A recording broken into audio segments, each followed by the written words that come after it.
Stove on చేసి కడాయి పెట్టుకొని 3 table స్పూన్ల ఆయిల్ వేసుకోవాలి. బంగాళదుంప ఫ్రైకి ఆయిల్ వేసుకుంటే చాలా బాగుంటుంది. ఆయిల్ కాగిన తర్వాత 1 టేబుల్ స్పూన్ ఆవాలు, 1 టేబుల్ స్పూన్ ఉద్దిపప్పు, 1 టేబుల్ స్పూన్ శనగబెడలు వేసుకొని ఫ్రై చేసుకోవాలి. తర్వాత జీలకర్ర కొద్దిగానే వేసుకొని ఫ్రై చేసుకోవాలి. ఇలా ఫ్రై అయిన తర్వాత ఆనియన్స్ పెద్దవి తీసుకున్నాను. పెద్ద స్లైస్గా కట్ చేసుకోవాలి. ఆనియన్స్ ఎంత వేసుకుంటే అంత బాగుంటుంది బంగాళదుంప ఫ్రై. దీనికి పచ్చిమిరపకాయలు ఒక 8 నిలువుగా కట్ చేసుకొని ఫ్రై చేసుకోవాలి. ఉప్పు వేసుకుంటే ఆనియన్స్ త్వరగా ఫ్రై అవుతాయి.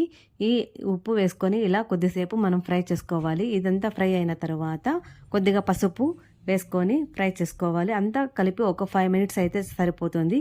అంతా ఫ్రై అయిన తర్వాత బంగాళదుంప ఉడికించుకున్నది వేసుకొని ఇదంతా బాగా ఇలా కలుపుకోవాలి.